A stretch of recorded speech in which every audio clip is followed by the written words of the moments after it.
What's up, Finn fam? It's your boy Catndahat, and the Miami Dolphins have been busy, busy, busy over the last couple weeks. You know, Sully and Halfley been putting in that work. Definitely been putting in that work, and we got lots to talk about coming up. Lots to go over. The Miami Dolphins kind of seem like they're setting themselves up for success in 2026. And it's going to be fun. It's going to be real fun. But before we get too deep into it, before we dive too deep, go ahead, smash that like, smash that subscribe if you're new here. You're not going to regret it. Sorry, I always get gassy. Ready to begin.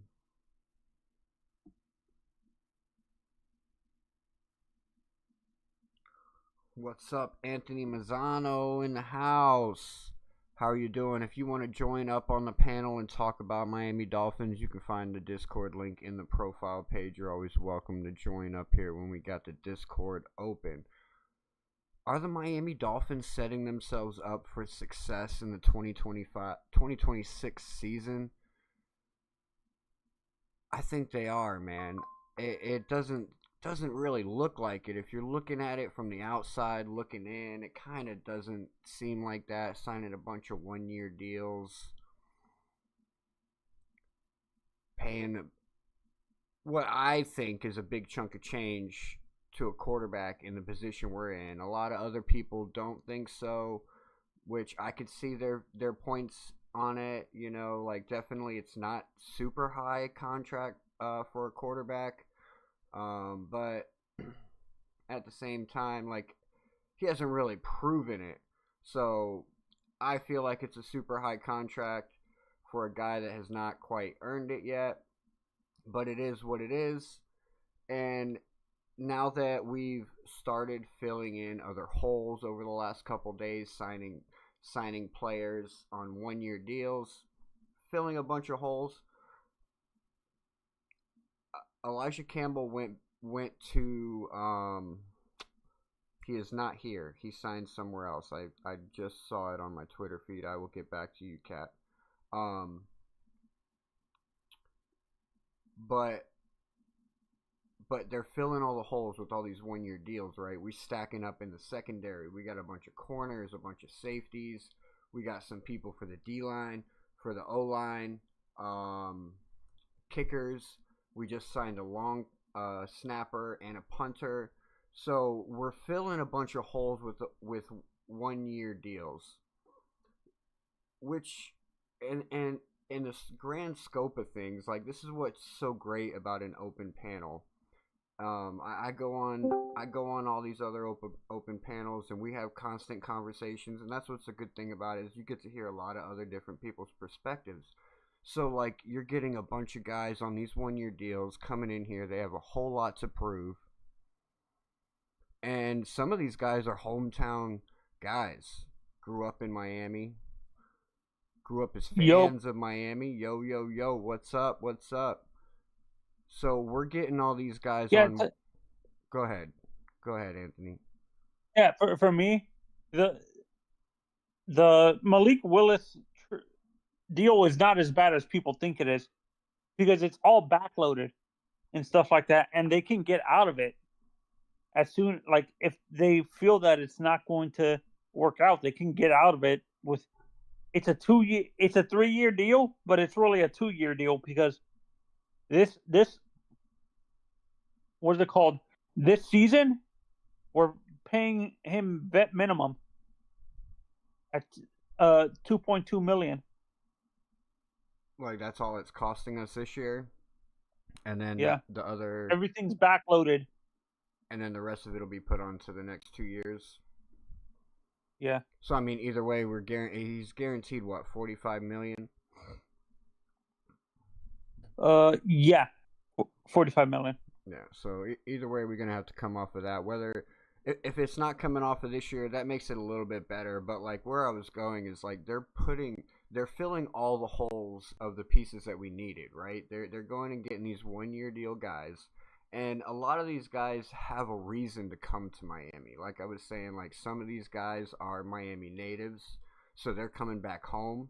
Some of It's these their last chance.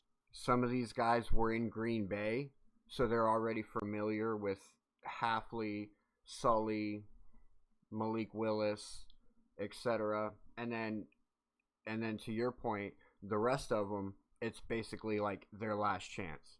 Like it's a prove it year for all these guys. And what they're doing is they're filling all these holes so that we might be able to draft BPA, best player available, instead of drafting for need. That's to me that's what it feels like they're setting themselves up for the draft to be able to draft BPA and not players position of need, which is what you should be doing in the draft. And I've said this for the draft. I've been saying this. I go off what these two guys have been saying. They want big, fast, and physical. As much as I like Delane or McCoy, they really don't fit what they want. They want big, physical corners. They want guys like their slot is gonna be. I've been saying this. The kid that we drafted last year in Marshall, did we draft him last year or the year before? Jason Marshall. We picked him up last year, but Jason Marshall Jr. I'm pretty sure we got him last year. He's our slot. Like our two boundary corners are gonna be 6'3", like 6'1" and above. As much as I like Johnson and those other guys, I think we're gonna go with corners like guys the size of like an Ephesians Prasock, a guy like Takario Davis and stuff like that. A Jalen Kilgore, who actually played corner at South Carolina. He played boundary corner at South Carolina. Yeah, I was actually hearing somebody, I don't remember who it was yesterday that was saying it, but they listed off basically all our corners and safeties and stuff, and every one of them are over 6 foot except for one that's 5'10". That's isn't Dante Trader like 5'10"? It might have been Trader, yeah. I think it was Trader that they named off was the only one that was under 6 foot. Which is good, yeah. We need size. Is Trader on the roster? Yes. I think he's the rookie that we picked up last year, right? That you're thinking of? I know we picked. No, Jason Marshall was the corner from Florida. Yeah, to be honest, I didn't really start getting into college until this year, so like I'm super behind as far as like the college guys go. Are you like Pete, where you feel like how Pete says this draft is trash? I'm I said though, I'm not really as tuned enough. So basically this year I started like taking a look at college games and like taking a look at certain players of positions of need that we have, and I've been watching tape on them, and I've been trying to branch out. So like I'm not really super in tune with the college scene, so I can't really tell you like, oh yeah, for sure this guy's way better. Like when it comes to me and college guys, it's I've looked at some tape, but most of it's like stats, like the combine stats and highlights and stats. Correct. Yeah. Yeah, and that's how most I think that's most fans in general with the draft. They go based off highlights and stats. They don't go deep in all the time. Like they're not like they're not like draft analysts. Yeah, no, I mean, and most of us, we don't have the time. I'm getting there. I'm getting there, ladies and gentlemen. Trust me. Give me about another next year for sure. You'll be able to rely on my college prospect information. But I've dove into a few college players this year. Like I said, Eli Stowers. I went real deep down the rabbit hole with that guy. I recently went down the rabbit hole with Kenyon. He can't block. That's the issue with Eli. I like Eli, but the issue with him, he's not really much of a blocker. He's more of a Z tight end, like a receiving tight end, like a flex. I don't know. From what I seen, he was doing pretty decent in the blocking game. He opened up some holes for the runs. No, but But the issue is like how they want tight ends who block first and receive second. This guy receives second. Like I agree with you. He blocks, but his first instinct is to receive the ball, not block. Is what I'm saying. Is that how you think the You look. new offense is going to be though under Bobby Slowick? I don't necessarily know if it's going to be the same like that. He comes from that 49ers The tree. Slowick. The Shanahan tree. Mhm. Mhm. Yeah, we'll see. We'll see. That's one of my interesting things is I do want to know how we're going to utilize the tight end position. And another thing too, I was talking about it yesterday. We got to figure out a guy that's going to do a tush push for us, and we got to figure out how we're going to do a tush push and get a tush push put together.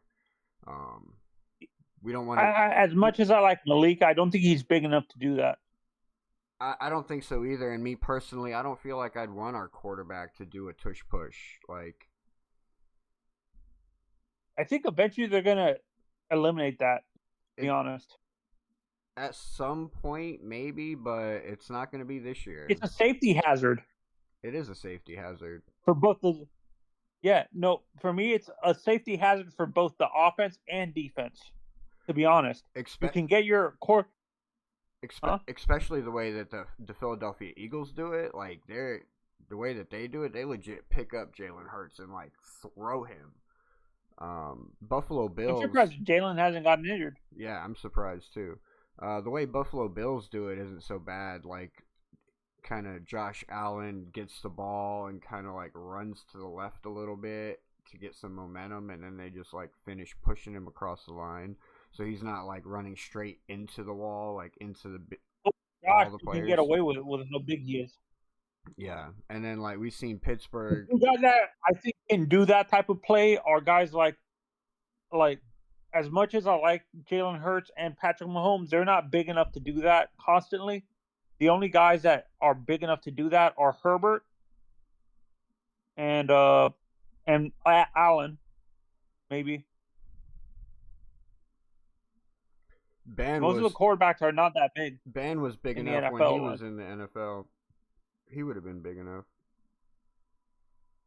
Newton? Yeah, Cam would have been able to do it. Yeah, but to me, in general, I think I was saying Big Ben. Ben Roethlisberger. Yeah, he would have been able to do it. But the Steelers last year, they were using Cam Hayward and Darnell Washington, and they're just like big bodies. So like those guys, like I wouldn't be worried about them. You know what I mean? Yeah, to me, it's much for that type of play. It's much easier to do a tush push with like a fullback or a tight end or an H back type player. Yeah, somebody who's built for taking those hits and. Yeah. Not your most important position. So do you like all the players that we've picked up on so far? Like, do you not like any of them? To me, if they're short-term deals, I could care less. To be honest, honestly, it's kind of like a wait and show me type of thing, and then we'll see if you're still here next year. No, I think they're still drafting. I think the two corners that they signed, or the three corners are special teams aces. The corners that they signed are not like starters. They're like practice squad or like special teams players. I think we're gonna draft corners in the draft.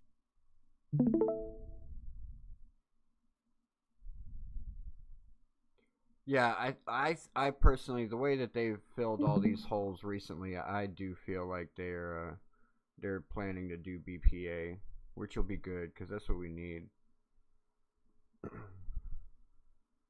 Yeah.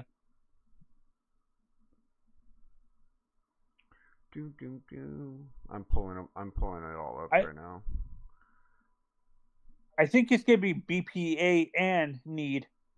Is BPA's if the player fits if the BPA fits the player of need. Well, that's even better, right? Yeah.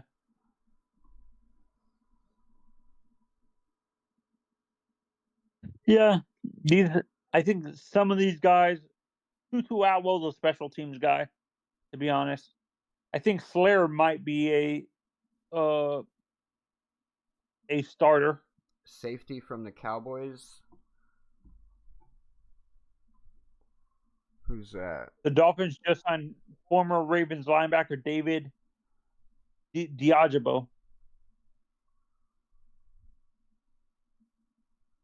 David Diagebo. Let's see here. Let's pull up the Twitter.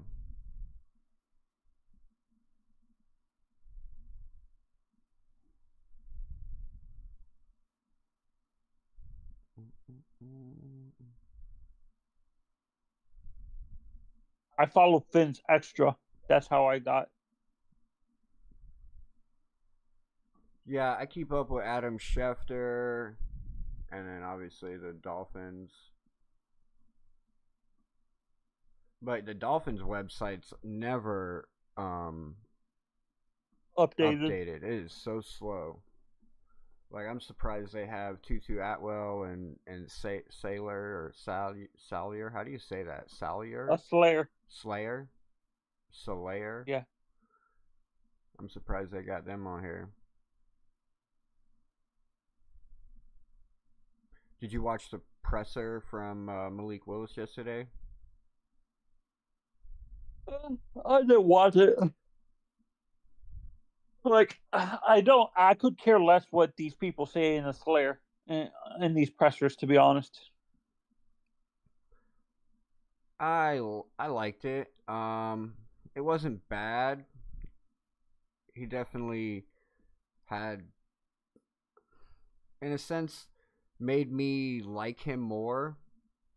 I did kind of buy into some of the things that he had to say. He seemed very mature and confident, not necessarily like ego confident, just like confident that he's gonna do better than he has. He admitted to like not being good before, so in my book, that's a positive outlook. Like, that's growth. That shows that maybe he could possibly be better than he was. So I'm gonna give him some time. I told you guys, I wasn't happy about it at first. I'm still not happy about the amount we paid, but I'm a Finn fan. It's all about the logo. I will come around and I will fight for these Dolphins to the death of me. Best believe that. What's up, everybody in chat? Yeah, no, Sorry I the haven't been Malik keeping up. the Malik presser, I liked what he said because, like, he learned the hard way at Tennessee what happens when you don't have anything around you and stuff like that. And I think he said in the press. I watched like snippets of it, and there was one snippet that said that he actually said that he actually learned a ton from, not from specifically Jordan Love, but from Matt, their head coach. Yeah, and Sully too. He said Sully was teaching him a lot.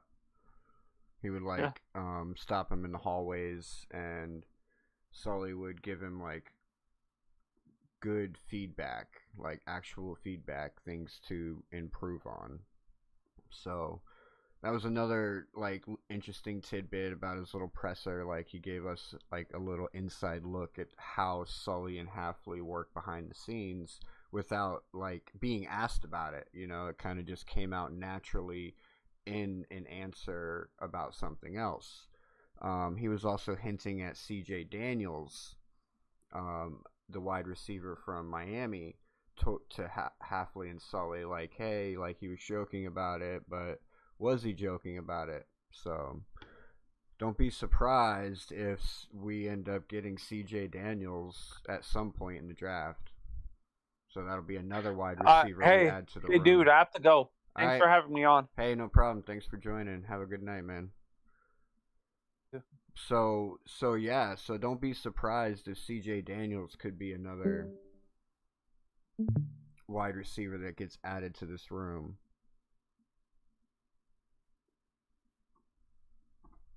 So now currently we have what? We have Malik Washington, Jalen Waddle, Jalen Tolbert, Tutu Atwell, We also have Theo Weiss, or hold on.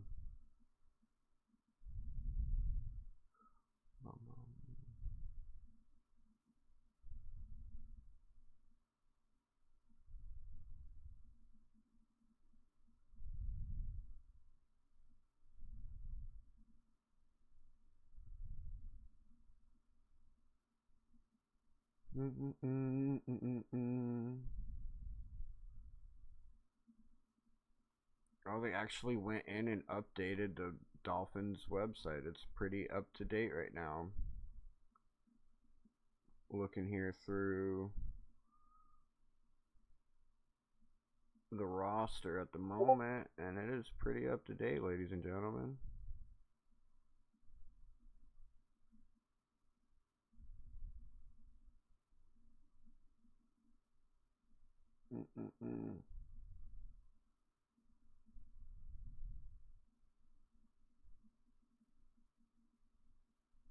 AJ Henning, um, Terrace Marshall Jr., um, both those wide receivers as well. Who else? Jalen Waddle there. Malik. Taj Washington is still here. Theo Weiss.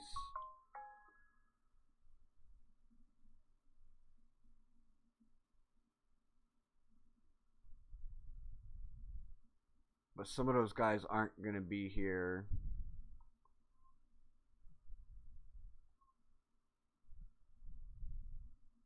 Some of those guys aren't going to be here, I don't think. You would have Malik Washington, AJ Henning, Terrace Marshall Jr.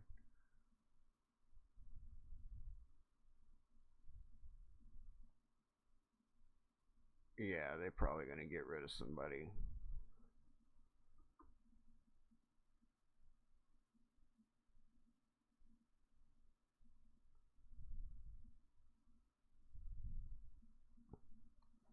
Yeah, they're probably we're gonna have to get rid of another wide receiver, but we can do that.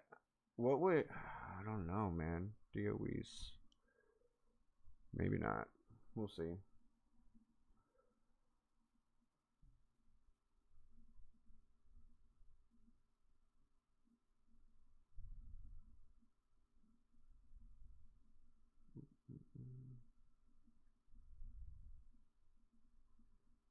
Bomb.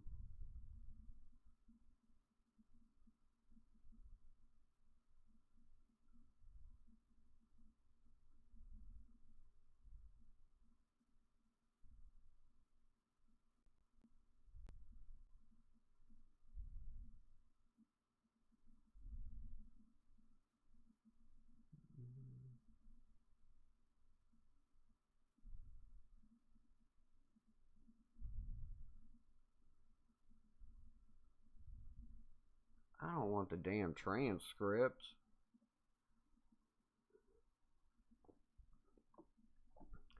But yeah, at the end of the day, signing all these 1 year deals, not necessarily a bad thing.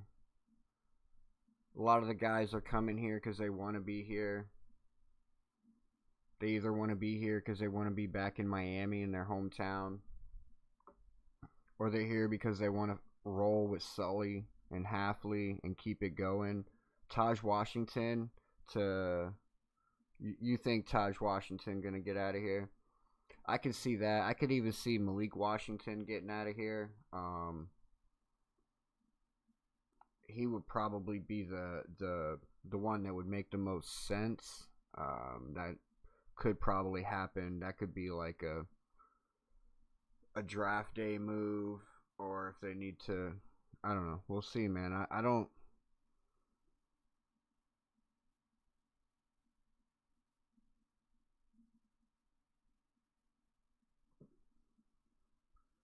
They're both just too small, right? And I think Malik Washington is the smaller of the two, if I'm not mistaken. But if they're trying to go big and they're trying to get bigger, then like we definitely need to get bigger at the wide receiver position. Jalen Tolbert is a pretty decently big guy, but all the rest of our receivers are not. Like, I legit was standing next to Malik Washington at the DCC, and he's clearly 6 inches shorter than I am, and I'm just average. I'm 6'2". So it was like I was like, wow, I did not realize you're this short. I standing next to Patrick Paul, that man almost a foot taller than I am. Like, golly, you're humongous.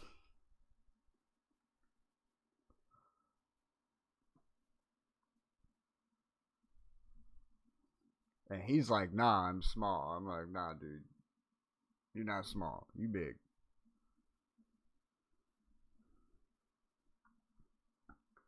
Safety and edge, yeah. I mean, we picked up a guy. We picked up two guys in safety, but those are 1 year deals. Like we were saying, like these are prove it guys. Like, and that's what's good about these open panels. You get to hear a lot of other people's opinions and their views on it. So you get to look at it from a different angle. And I'm going to take that angle because, like I said, it's all about the logo. We want to win this year. The Miami Dolphins are going to be contenders. We're not going to be pretenders. That's what I was going to name it. But I'm like, man, no, that's too negative, man. We're done. We're done. I'm going to have faith in what Sully and Halfley are doing, what they've been doing, because we haven't had a whole lot to work with. And in my opinion, like, I feel like they've done a lot with very little. And we got the draft coming up. That's going to be fun.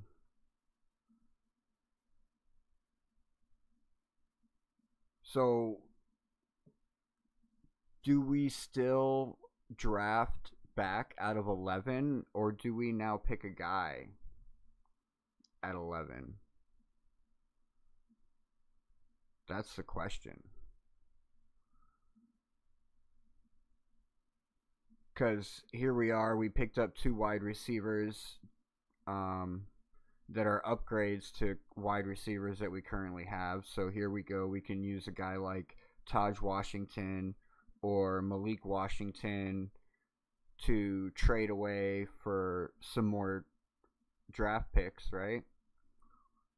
So if we can do that, we currently have what, 8 draft picks at the moment. If we can do that, trade away Malik or one of the Washington brothers, basically get another draft pick, maybe trade away both of them, get a draft pick out of both of them, maybe get a 6th for Malik and a 7th for Taj Washington. That's 10 picks. Now we don't have to trade back out of 11. Now we can pick the BPA that falls to us at 11, or the best player available that we need that falls to us at 11, instead of having to trade back from 11 to grab a couple extra picks in this draft to continue to fill positions of need.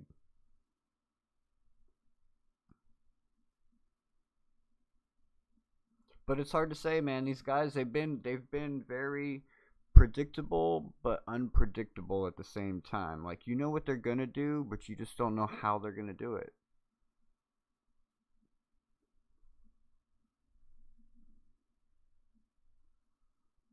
Theo Weiss and Terrace Marshall are our biggest receivers, and they're just young guys too. They're young developmental guys, so like they're probably safe as far as Sully and Halfley are concerned, right? You know, there's no reason to get rid of them. They're not costing us anything at the moment, right? Big guys, give them the opportunity to develop. Get rid of Malik and Taj, who are a little bit older. They're still young. They're still developmental.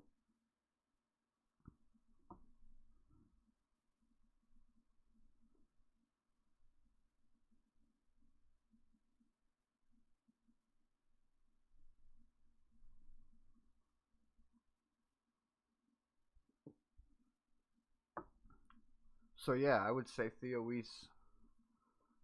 I would say Theo Weiss at least is pretty safe, in my opinion, because if you think about it, right, what it was Halfley saying, like some of the things that they look forward or they look for in players, they look how they're playing in the fourth quarter. I'm pretty sure Quinn Ewers and Theo Weiss last year were some of the only players left still like actually giving it their 100% on offense towards the end of the season. Now, granted, they both were the ones that had stuff to prove, but they were out there doing it.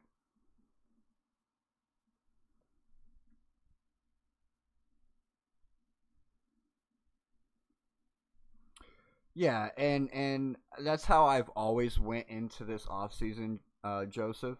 That's how I've always went into this offseason. It's like no matter how it ends, we can't really be mad, right? Because we started this season the correct way, and we did it proper, and we are doing the rebuild all the way down to the bare bottom and doing the rebuild. The first year is not going to be pretty. It's not about the wins and the losses, right?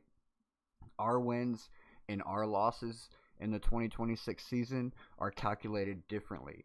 It's not in the win-loss column. No, it's in player evaluation, growth in the locker room, competitiveness, chemistry built, evaluating players. Like those are our wins and losses this season. It's not the win-loss column. No. But if we do end up winning, great. Getting to the playoffs, great. We're all going to love it, right? We're all going to enjoy the ride, right? Because, ladies and gentlemen, it's not out of the realm of possibilities. It's really not. The Bobby Slowick led offense in 2023 for the Houston Texans went to the AFC Championship with a bunch of nobodies under a first-year head coach with a rookie QB and a rookie wide receiver on the team. No big-name running backs. No big-name receivers at the time. I mean, you know their names now, but you didn't know them in the 2023 season. No big-name tight end. I think Dalton Schultz that was the first year he was in Texas. So, it is possible. But it's a little early to start hoorah in the playoffs right now. And if we lose, who cares? And we get a better draft pick for next year. We find out if either of these quarterbacks are our quarterback. Go and be in a position to draft a quarterback next year. I do feel bad for Ewers. Like, and that's probably one of the worst things about the Malik Willis signing, right? Is he's probably not gonna get a chance unless he really, really blows it out the water in training camp. Like, he's gonna have a super impressive offseason if he wants to win that starting role. And that's just how I feel about it. Malik Willis is our day one starter until proven otherwise. That's it. I don't believe there's a real QB competition. I don't feel that there's going to be a real QB competition unless Ewers brings it. Unless Ewers makes it happen. But how I feel, Malik Willis is going to be QB1. Well, technically QB2. But he's a starter. And I'm okay with that. As long as we're able to put together a team, that's whatever. Now we're rolling. We're rolling into this year, ladies and gentlemen. It's going to be fun. I really hope you're all along for the ride. So make sure y'all smash that like and subscribe. We almost at 500 too. We're giving away Mike Gesicki autograph photo at 500 subscribers. easy to win. Obviously, you want to be subscribed. You want to be plugged into the Discord. So if you do win, we can get a hold of you, get your deets, so we can send the winnings out to you. And then after that, man, just share, comment, come back on the video afterwards. If you're not here for it, come back afterwards, leave a comment, drop a like, share it to a friend. We drop all kinds of shorts. We keep you up to date. I'm a working man. I work a lot, but I definitely still make time during the day to make sure you are up to date on all your Dolphins news. Most of the AFC East in general. I do also try and cover a little bit more of the NFL, but mostly Dolphins stuff. And my buddy Waffles is your local Jets fan, so he keeps you up to date on all your Jets info. And I am looking for a Buffalo fan and a Patriots fan to join the party. So if you know anyone interested that's got a good personality, pretty knowledgeable in their respective team, tell them to holler at me. We'll get linked up. So that we can be your one-stop shop to all your AFC East needs. Let's stop streaming that. We don't need to stream that no more. Oh, sure, it went great. It went great.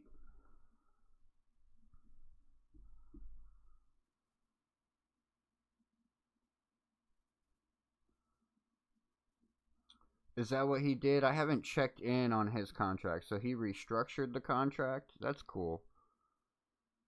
Freeing up some space. That's what Patrick Mahomes, Josh Allen, and Lamar Jackson did this year. They restructured their contracts as well to free up some space for their teams. Josh Allen freed up $12 million for the Buffalo Bills for the 2026 season. Not a whole lot, but still gives them enough to play around and maybe get another guy. That DJ Moore pickup for the Buffalo Bills, I don't like it. It was a good move for them. It was definitely a good move for them. DJ Moore is a pretty decent wide receiver. He's a good deep threat too. He's got really good hands. Most of the time he can get the separation. So it's kind of the type of guy that Josh Allen has needed, especially if they want to go back to throwing the deep ball, because we all know Josh Allen isn't the most accurate quarterback when it comes to those deep throws. So I'm actually kind of excited for it, to be honest. We're going to get to see Josh Allen throwing some deep balls again. Does that mean we're going to get to see Josh Allen throwing 14 interceptions in a season again? Ooh, that'll be nice. I'd like to see it. Don't know. DJ Moore's a good receiver. So he might save Josh Allen's ass on a few of those for sure. He's the type of guy that'll fight for the ball, go up and get those contested catches. So that was a really good move. That was a really good move for the Buffalo Bills and Joe Brady in his first year as head coach over there for the Buffalo Bills. Yes, they did get Bradley Chubb with his traitor ass going within the division. And what's up with that? What is up with all these Miami Dolphin players went within the division? How many went to the Patriots? I think we had 3 players go to the Patriots, right? We had Minka Fitzpatrick go to the Jets. We had Bradley Chubb go to the Bills. I'm pretty sure the Bills got another one of our guys as well. What's up with that? They hate us that bad that they want to go within the division so they can play us twice a year?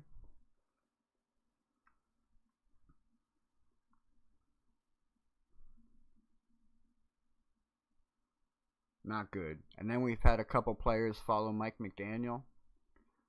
Alec Ingold went over there, followed Mike McDaniel. Who's the other guy that followed Mike McDaniel? Cole Strange went over there with Mike McDaniel.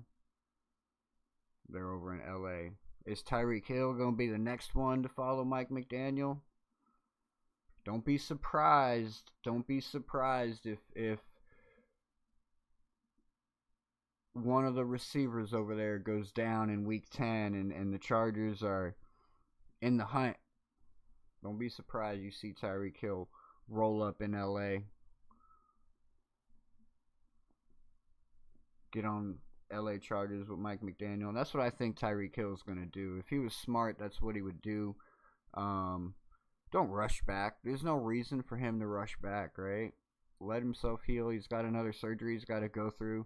There's no reason for him to rush back. He can pull in OBJ. He's the type of receiver that can legit pull in OBJ and get away with it, no problem.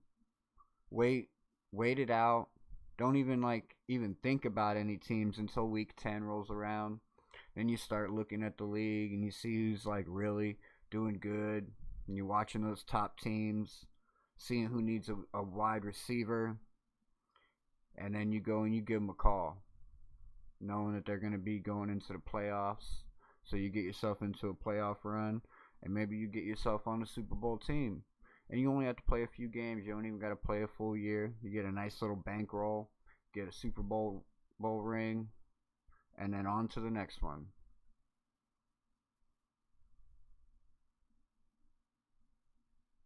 I'll tell you who's going to be scary next year, and a lot of people don't agree with it, but I don't care. Hate me if you want to, but the Pittsburgh Steelers, if Aaron Rodgers comes back, they didn't have any type of receivers last year. Imagine if Tyreek Hill went to the Steelers. DK Metcalf, Michael Pittman Jr., and Tyreek Hill technically could be the third. Yeah, three guys that are just deep threats for Aaron Rodgers, who's the best deep ball in the league. That'd be scary. And the defense to boot. And they picked up some guys for their run game as well. Man, watch out for them Steelers if Aaron Rodgers comes back. But he hasn't made his decision yet, which, okay, that's cool. Did this last year too. But what if he decides to not come back and waits until the draft? Or I'm pretty sure he'll let them know by the draft so that they can try and figure something out and grab a quarterback. Because there ain't none left. I think who's left out there? Kirk Cousins? Man. But if Aaron Rodgers does come back, it could be a really, really good, scary team. Especially if they were to grab Tyreek Hill. Man, that would be a nasty team right there.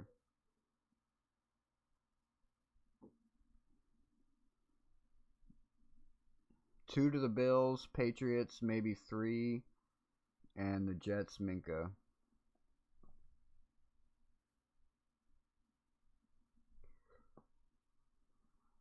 Oh, he definitely would take a pay cut. He would have to take a pay cut, right? Because for one, he probably wouldn't be he's not coming to play a full year anyways. So yeah, better take a pay cut. Because we're not paying him anything, right? We paid him, what did we pay him? Did we have to pay him? I don't think we had to pay him because we cut him before the league year. So I don't think we had to pay him anything. So I think what money he's got right now is what money he's got. But I'm sure he's also got his Soul Runner store. I don't know how much money he makes there, but he does have a store in the mall, in Aventura Mall. Soul Runner. He also does have platforms. I don't know if he's making any income off his platforms, like his Twitch and stuff like that. And I'm sure he's got endorsement deals with various clothing lines and stuff like that. Maybe not, because he's got his own clothing line. I don't know. I don't see him on commercials. So, but I don't watch a whole lot of TV unless it's football or sports. And those would be where I would see him in commercials. And I don't see him on any of the commercials when I'm watching football. So, I don't know if he's got money coming in.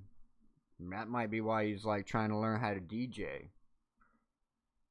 Maybe that's why he's been out there taking DJ gigs, because he doesn't have any other money rolling in.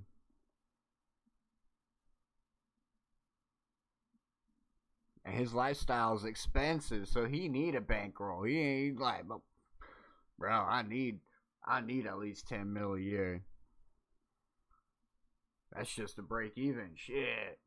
House payment, child support, all these cars, insurance. I ain't in Florida no more, so somewhere I go, gonna be paying state taxes. But at the end of the day, he can, like I say, he could wait till week 10 or so or beyond, pick himself a winning team, and go win him a championship. Walk into the Hall of Fame. He'll be good. He'll get endorsement deals at that point. It's probably what he should start looking into. Tyreek Hill, Cheetah, if you listening, if you're out there listening, you need to go find you an endorsement deal. Go make you start making some commercials. Holler at Patrick. You need to get back on the Chiefs, bro, so you can get in them State Farm commercials. That's what you need to do. Get you in them State Farm commercials, you be set for life. Just saying.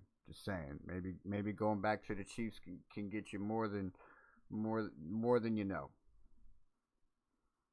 Not that I want that to happen. I'm just saying. I'm just talking smack right now.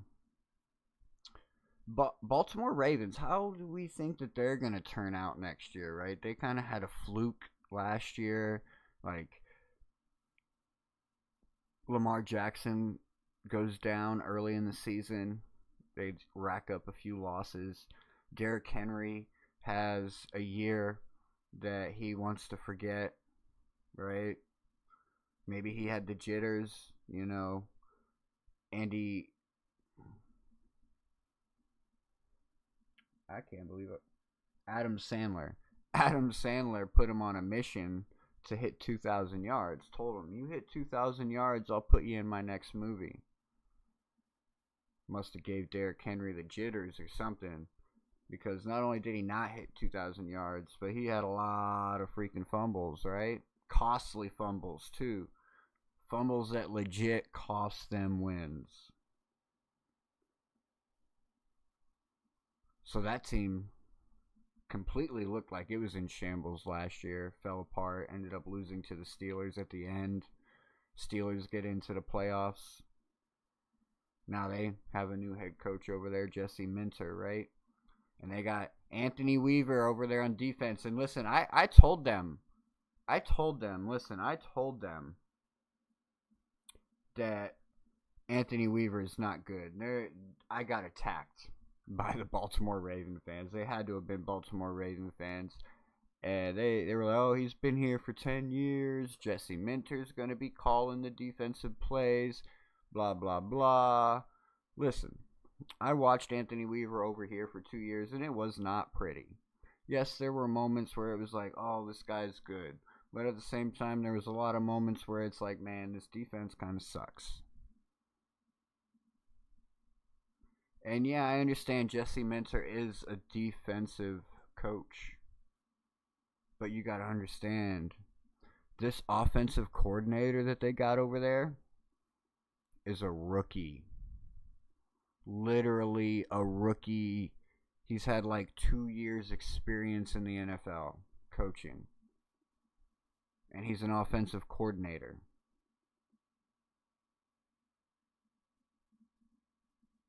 Jesse Minter, is he not a first-time head coach? Do we not think that Jesse Minter is going to be pretty busy himself trying to micromanage the offense and the defense? He's not going to have time to call plays over there, ladies and gentlemen. Yeah, he's going to intend to. He'll probably have like a script wrote up for the first beginning, but then he's going to get busy because he's going to have this rookie OC over here trying to command a bunch of veterans in Lamar Jackson and Derrick Henry. You don't think that there's going to be some butting heads there? on that offense? I think so. I think they're going to have another down year. Another year where it might not look so pretty for them. There's going to be a lot of fumbles. And I don't necessarily mean like they're going to fumble the ball again. I just mean that there's going to be a lot of fumbles as in execution, productivity, things like that.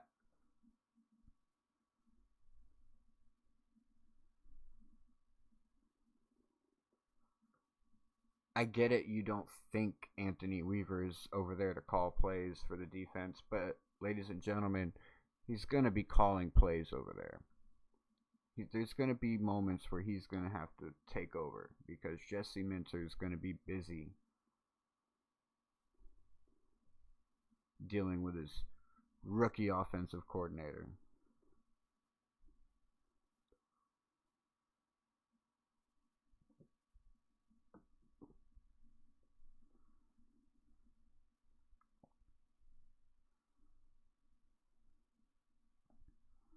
Mr. Polk, I imagine you don't have Discord, huh?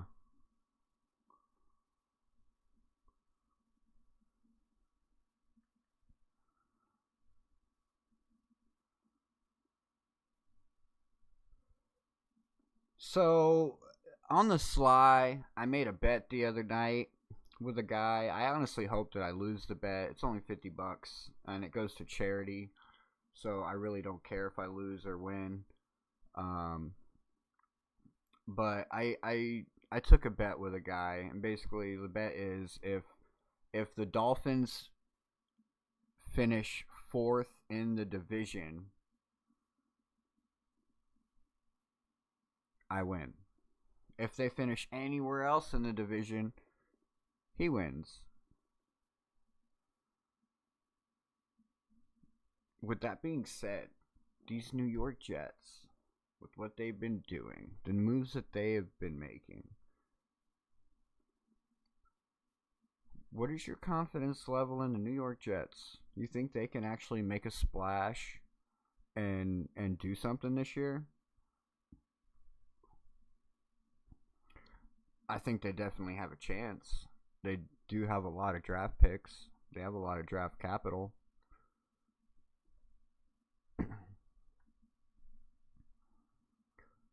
About Discord, I was asking if you had Discord. That's what I'm up here. That's what I use. I don't use StreamYard. I use Discord. It's a free app, and it's basically like a messaging app, but it's like a community. I have threads. I like different threads that you can go on. It's got a chat. It's got the video chat that I'm using. But the question was, do you think the Jets could actually do something this year?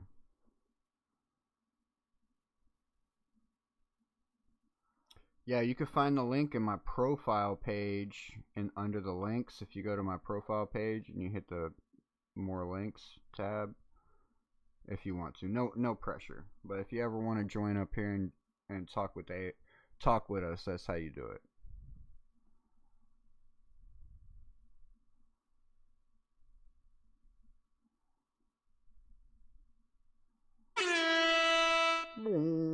But I'm going to take a quick 5-minute break, ladies and gentlemen. I'll be right back. I'm going to put this video on for y'all while I'm away.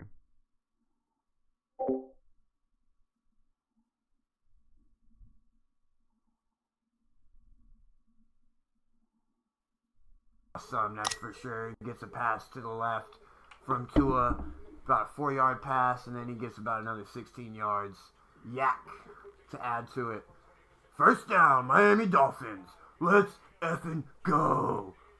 Yeah. I had to kick Catndahat out. He was fucking boring. I was watching him in the background. He didn't know it, but he was fucking boring. I had to kick him out. Tua under center. Let's fucking go. Mostert with the ball. Ooh, he juggles. He goes to the right. He's rushing. He's got a hole. Oh, he fumbled the ball. Oh, and Buffalo gets the fucking ball back. This is why you gotta trade Raheem Mostert. I'm fucking telling you.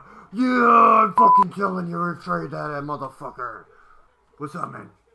I hope his knee was down. I don't know if his knee was down before that ball came out. Oh my gosh, that's a clear fucking fumble. No way. Oh my God! Mostert! No! No!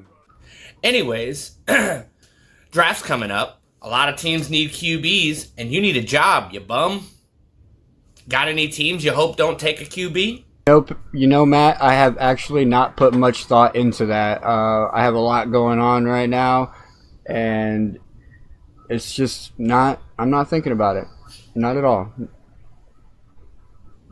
So maybe the Saints? We're in the house, and the only reason I got this one, probably a field goal like the rest of the Patriots games have been, but the Jets are going to definitely get a win. And then we start the 1 o'clock slate. They won with Malik Willis, and they did it by running the ball. Tennessee over the Titans. And then we got the Bears and the Colts. The ball, so he's kind of went run eccentric over there in the Chargers. And they got the Dolphins going to Seahawks. I got a lot of question marks. Not allowed to score in the second half, and we're going to fix this season. Anyway, so the Panthers and the Raiders. This is, well, not a hard one to call. I don't know. I may have to switch next year, I'm telling you, man. I can't go through the pain and suffering like this. This was rough. This was a rough fucking year. Yes, it was indeed. Anyways, yeah, so Catndahat here. Goel over there. We gonna break down wildcard weekend for you. We got a lot of games coming. Goel in the house. It's gonna be super exciting. We got some upsets for you. I gotta show up and bring the fun, guys. You know this guy, Catndahat, he boring. Boring. Can you just be serious for once, Goel? I mean, we have some great games to talk about. Just for once, just let's be serious. Let's talk about some football. Can we do that? Stout couple of games that they've been playing, but this is going to decide, right now who's going to be second place in the division. So I'm going Jets all the way. Jets, Jets for the win. We're taking it. With the Browns, the Giants have just been a loser fest, and they're going to continue 0 wins, 3 losses. Moving on out of potential with Tua in questionable consideration. Even if they throw in a backup quarterback, they still got a lot of options for him to throw the ball to. They're not going to be as in sync as they were the last couple of weeks, and that's why I'm going with Seahawks over the Dolphins for you.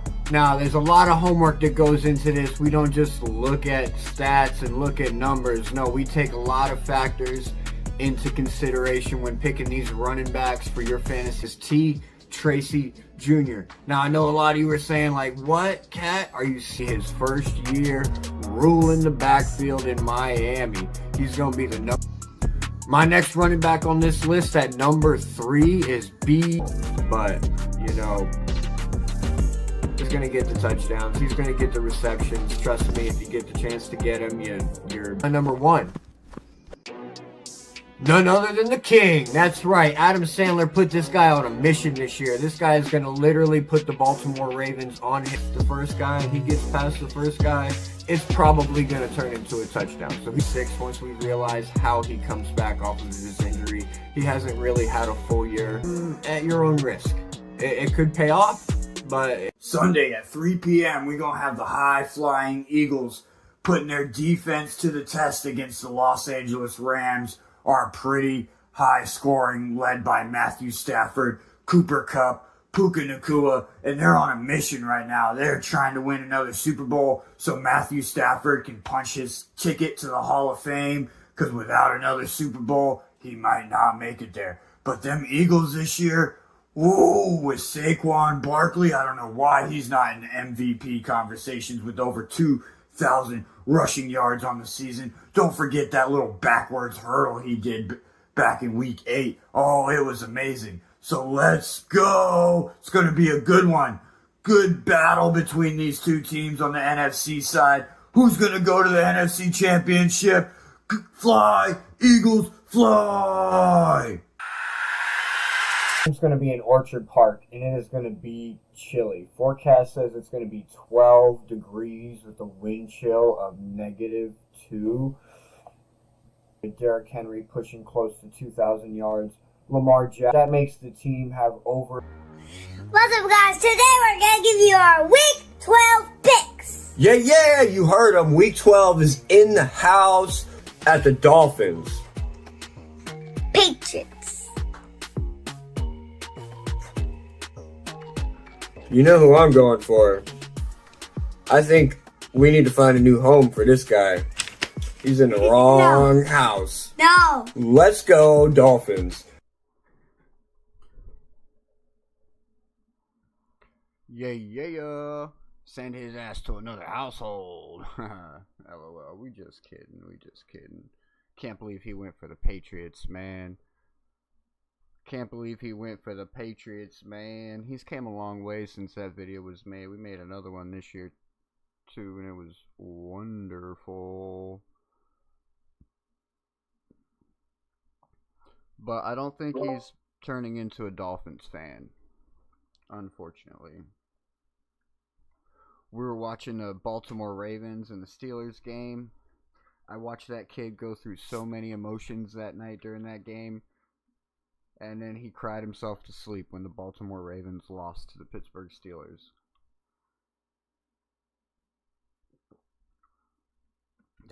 That kid legit went through so many emotions. Whoop, whoop, whoop. Thanks for the sub. Whoop, whoop, whoop. Ohio grows 420. Probably grows some good 420 too, huh? Anyways. So I was listening to that video and I couldn't help but realize he in there was talking about Malik Willis. He had beat the Tennessee Titans when he was with the Green Bay Packers. And that was from the 2023 season. I had said that he'd done it with his legs. So Malik Willis might not be so bad. Might actually turn out to be a good pickup. What if he turns out to be the guy? What if he does turn out to be the guy? Then what does that mean for this off season? What does that mean for the future of the Dolphins? Let's say he does turn out to be the guy, right? Comes over here and just has a phenomenal year. Throws for 4,000 yards, rushes for 400 yards. Let's say he has 24 passing touchdowns with another 6 rushing touchdowns and 8 interceptions. We'll go high on the interceptions. It'll say 8 interceptions. We finished the season with 11-6 record, make it into the playoffs, maybe win a playoff game or 2, or hell, go all the way. I mean, we're imagining a what if right now, right? So why not go all the way with it? What if he is the guy? What if he does come over here and this team actually is phenomenal and we actually do make it and win a Super Bowl and he turns out to be the guy? Then hell yeah, we got him on a hell of a deal, right? 3 years, $67 million. That would make it a hell of a deal. And I think all Dolphin fans would rejoice. And I think Sully and Halfley would go down in history. At least for Dolphin fans, right? Maybe not in the whole NFL unless they can make it sustainable and it doesn't turn into a one and done type of situation like the Seattle Seahawks are going to be. Seattle Seahawks are going to be one and done, ladies and gentlemen. One and done. So yeah, so what if Malik Willis can come over here and be that guy? That'd be great. That means that Sully and Halfley really do know what the fuck they're doing, and we have a good future to look forward to.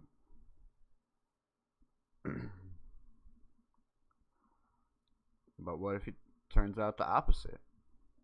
What if it turns out he's not the guy? And he comes out here and really just does a bad job. What if he doesn't even win the starting role? What if it's like I was saying earlier and Quinn comes out and just has a phenomenal offseason and wins the starting job? Then it would look like this was a really bad move. And it would look really bad on Sully and Halfley. Paying that much. Then it would be a really high contract, don't you think? So that's why I'm like, you can look at it either way. Like right now as it stands, like this contract, it's really impossible to say it's too high or a really good contract. It's impossible because you really can't rate the contract until after performance is complete. That's the situation we're in, ladies and gentlemen. It's just what it is. It's just what it is.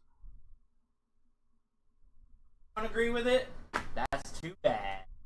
Like and subscribe anyways. Like and subscribe anyways. That's just what it is. But I'm gonna have faith. I'm gonna trust in the process. Because that's what this is. It's a process. It's not every team can have overnight success. Not every team can go and do what the Seattle Seahawks or the New England Patriots did, right? For one, the New England Patriots spent a whole lot of money last year in order to make that team what it was. And it just so worked out that Vrabel came over. They had an easy schedule, blah, blah, blah. They didn't really get tested, even through the playoffs. If we want to break it down and be serious, like, yeah, finally they played some really good, hard defenses. But when they played those defenses, the offenses were nowhere to be found. They played a Denver Broncos team with no Bo Nix, so they didn't play the team that got them to the AFC Championship. They played the defense. Yeah, the defense was tough. They played the defense, but they didn't play an offense. Played the Houston Texans. Finally, a tough defense. Put them to the test. But CJ Stroud throws 4 interceptions in the first half. Pretty much giving them the game. So, again, they finally played a good, tough defense, but the offense was not there. The Chargers could say the same thing. Finally, they're playing a tough team in the playoffs. Justin Herbert's playing with a broken hand. Half their offensive line is missing. So it is what it is. See if they can do it again. Let's see if they can do it again.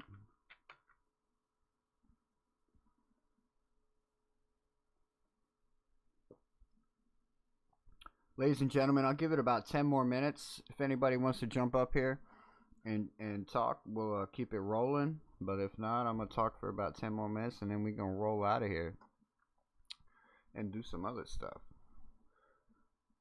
I gotta look at some tape. I gotta look at some tape at some tight ends that a dude gave me earlier. Let's see if I can find the names of them.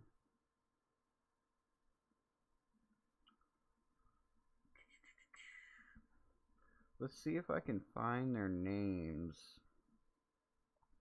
If you want to get up here, if you're new to the channel, you don't know how it works. First of all, you got to be subscribed, and then head over to the profile page and head into our links and hit that Discord link. Join the Discord, and then go over to the video chat, the tavern, and you'll see me. And you can just join right in, and we'll shoot the shit about some football.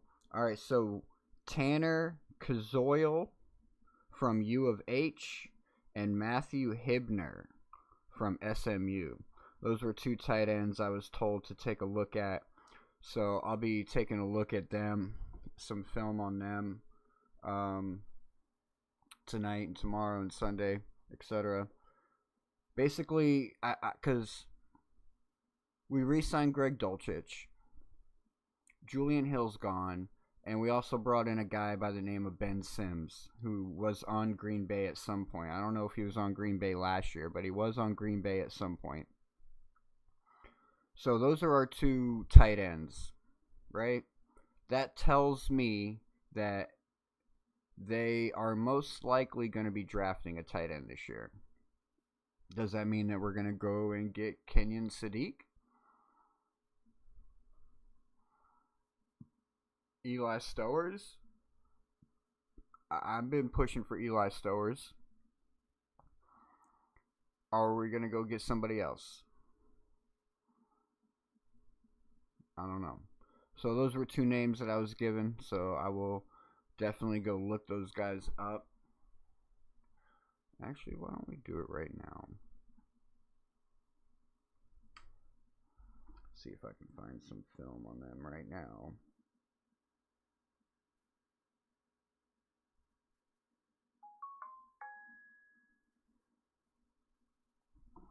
See if we can find some film on them right now.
All right, so Matthew Hibner, 6'5", 252 pounds, right?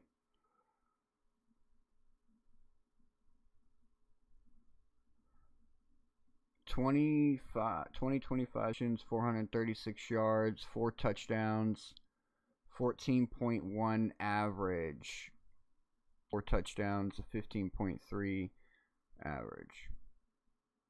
No rushing.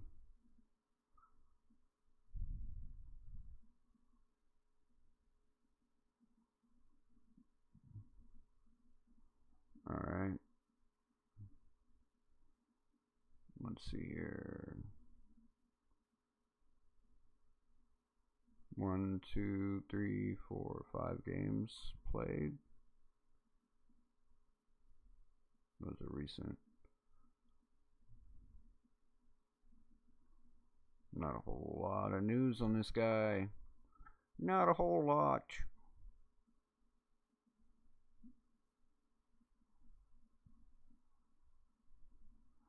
Definitely going to have to go look at some film.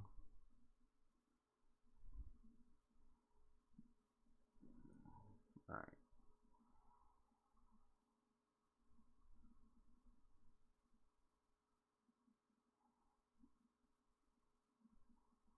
So he played on defense as well? Interesting. Maybe...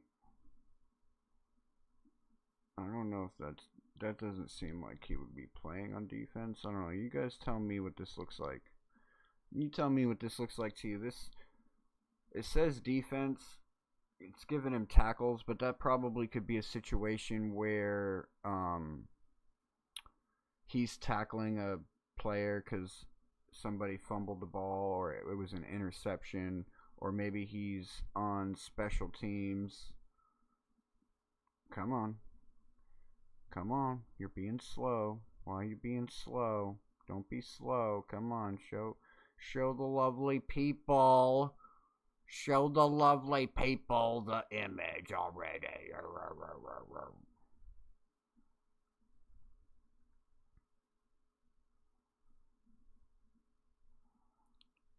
They don't want to show. They don't want me to show you. Apparently, they don't want me to show you. Apparently. Why are you being shitty?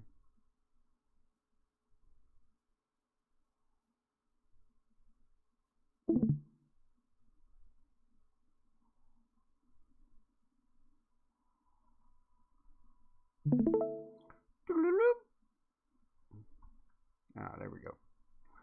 Alright, so you can see here, defense, 2022, 3 total tackles, 1 solo, 2 assists. 2023, 2 tackles, 1 solo, 1 assist. 24, 2 tackles, 1 solo, 1 assist. And then 25, 1 tackle, 1 solo. 1 solo tackle. So yeah, that had to have been like offensive tackles. He's tackling the ball, the defensive player. Because I don't imagine like he's out on defense for a few plays, maybe. But in college they do that, so it could be he could have special packages on defense as well. So hard to tell. But if that's the case, pretty interesting. Just to think that you could possibly have a dual threat guy for offense and defense, although we've seen how that worked out for Travis Hunter this year. But the fact that this guy is 6'5", 250 pounds, that's also pretty promising as well. He's definitely a guy that can go and do a tush push. A big body.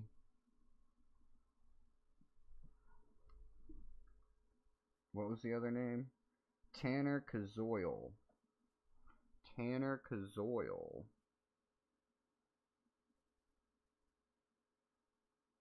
I'm gonna have to go look at tape.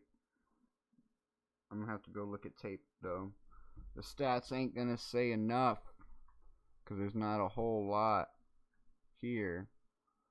So we're gonna have to go look at some tape. Tanner Kazoil. Let's look for Tanner Kazoil.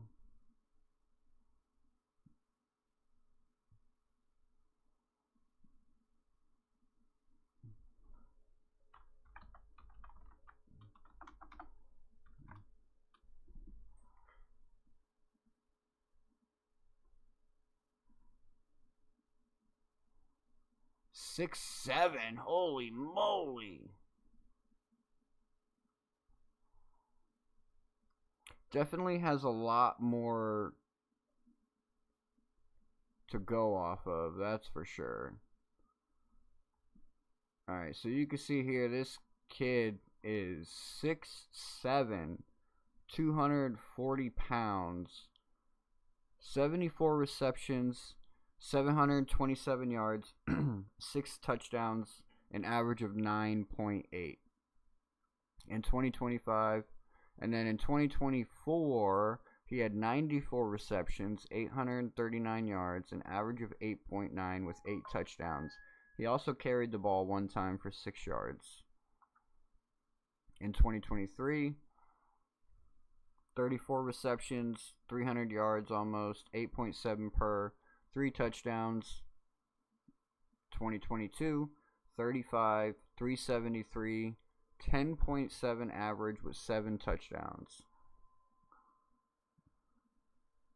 So yeah, you can see there, this kid definitely has full 4 years of college playing time under his belt. Pretty big guy, but he's probably slow.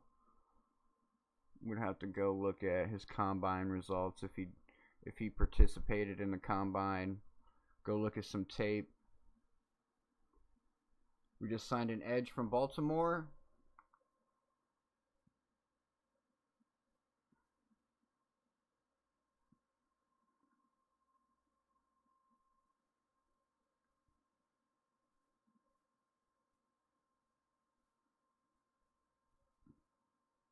Who is it?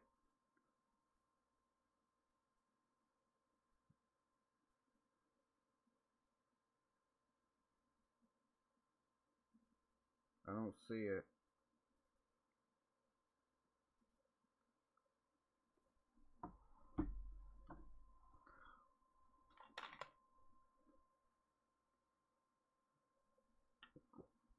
I don't see yet. David Ajabo. David Ajabo.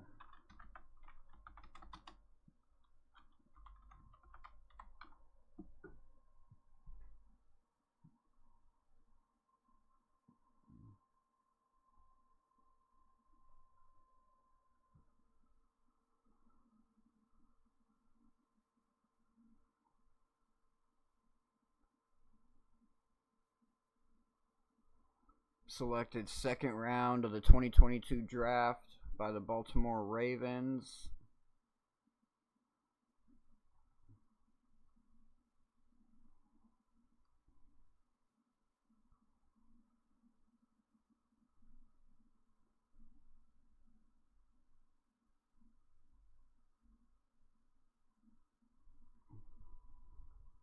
"14 games played last year, half a sack, 16 total sack tackles. 2024, he had 13 games played with 2 sacks, 9 total tackles.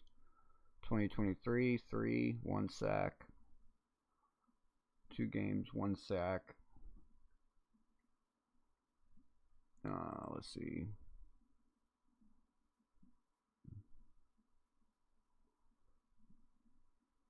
This is what Google's telling us about him.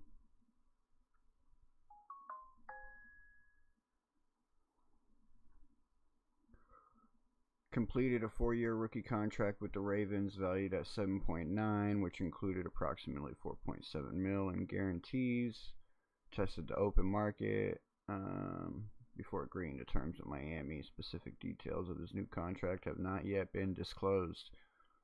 College standout at the University of Michigan, where he recorded 11 sacks and a program record 5 forced fumbles in 2021. Born in Nigeria and raised in Aberdeen, Scotland, before moving to the U.S. for high school.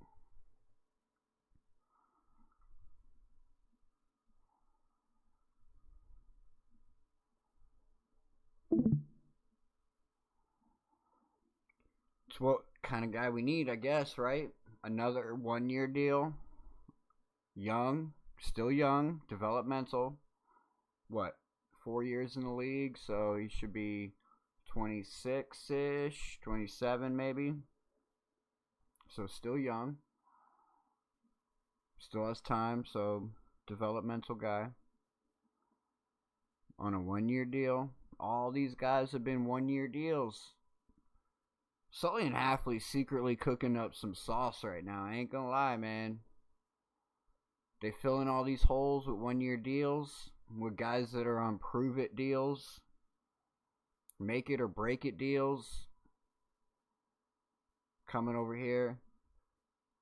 A lot of Miami natives they picked up. They picked up a couple people that were from Miami. One of them grew up a fan of Miami. So I love those, right? You gotta love those because hometown, homegrown players definitely are gonna play hard for their home team, right? Naturally. And then you also had the guys that are coming over here following Hafley and Sully and Malik from Green Bay. So they have a reason to come over here and play hard. They already know what it's like with these guys. They already know that they're going to have to play hard. And then the rest of them are in a situation where they got to prove it. It's almost a last chance to get any kind of really big name for yourself, any kind of really big contract. So they're secretly putting us in a good position to clear this cap, like compete through the cap hell that we've been put in. Now imagine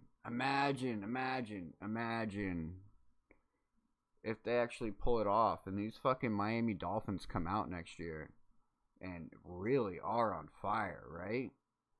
Imagine the storyline.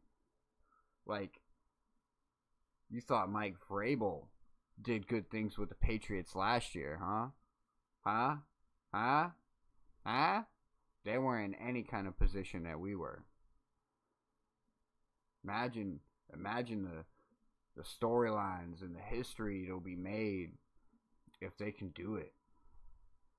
If they can still compete and win in a situation where they were backed up against a wall with their hands tied behind their back, like they're in a Saw movie or something, come out on top. Imagine if they can do it. Woo! Us Dolph fans, we'd be rejoicing. We'd be singing Sully and Halfley's praises forever. We'd have posters of them up on the wall. I got spots for both of them. Look, I got a spot right here. I got a spot right there. Look at that. I got spots for both of them. Imagine if they can pull it off. It'll be nice. I'd love to see it.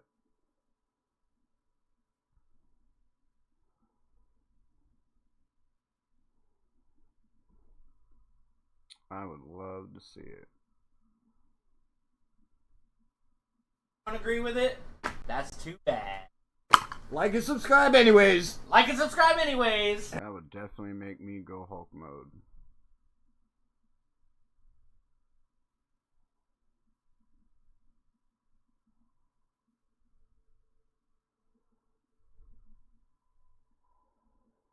But it's been fun, ladies and gentlemen. If ain't nobody want to hop up here and shoot shit, I'm going to get out of here. We got plenty of other things we can do. Go watch some film on some guys. Put some stuff together. Get you guys updated on some more future prospects that us Dolphins need to be looking at and keeping an eye on. CJ Daniels, I'm going to go look at some tape on that guy. Because he is probably a guy that we're going to have on this team next year. Who do you guys think is the next to go on the Miami Dolphins? Let me know in the comments below whether you're here before or you're here after. Let me know in the comments below. Or you can join the Discord and we can talk about it in the Discord. You can let me know there. We can continue the conversation. Because if you haven't already joined the Discord for the AFC Eastie Boys, you should do it. You definitely should do it. For one, that's how you get up here and you join the conversation. It's also 24/7 access to the AFC Eastie Boys community. It's not big now, but it'll be big soon. So go ahead and go check it out. Go join the community. You're going to want to be plugged into the community if you win any of our giveaways anyways, because that's how we get a hold of you, to get your information so we can send out your winnings. So you, at some point, you're going to want to get plugged into the AFC Eastie Boys Discord, so why wait? Might as well go click the link and join today. Join today. Because we got a giveaway going on right now for when we hit 500 subscribers, ladies and gentlemen, and we almost there. We right around the corner. It's like we running a 5K and we got 3/4 of a mile left. We almost there, ladies and gentlemen. Once we hit 500, we got that Mike Gesicki autograph photo going out to one lucky viewer. Oh yeah, super easy to win it. Obviously, you want to be subscribed and in the Discord. Been saying that for a long time. But other than that, just share, like, comment, show love. I'm keeping track. I know who's been stopping by. I know who shows up in the comments. If you're sharing, make sure you try and tag us in all your social media platforms. We're on all of them. So go ahead and tag us so we know that you're sharing. So you can get entered in. We also got that Macari shop in the link. Definitely check that out. If you haven't checked out the Macari shop yet, you should definitely go check that out. Lots of cool stuff there. Always got lots of deals going on.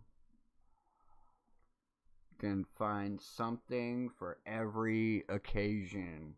And we also got some football card bundles coming soon. College cards, NFL cards, lots of good stuff coming soon. So make sure you go check that link out. Go ahead and save that. Go ahead and save that link to your home screen for sure, because that's a site that changes daily. Changes daily, so you never know. You might log on today and not see anything, but log on tomorrow and see 6 things that you like.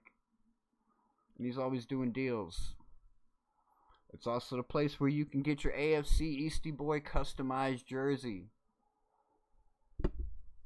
Starting at $35, depending on how customized you want it. But they're pretty dope.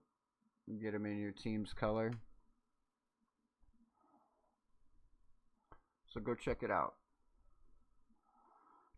And ladies and gentlemen, keep your heads up, because this is Fin Fam, and we Fin fans for life. Miami Dolphins, it may not look pretty next year, or it could look beautiful.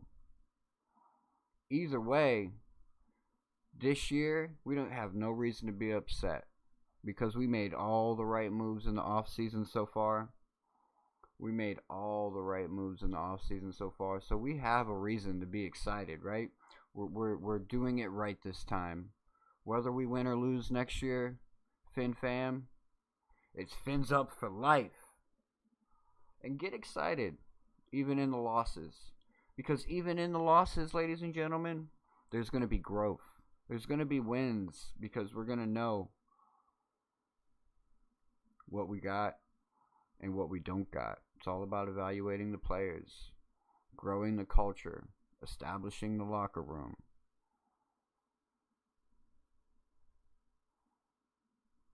So it's going to be a good, fun year next year. And I hope all y'all are along for the ride. Until next time, it's your boy Catndahat. Peace out. Fins up.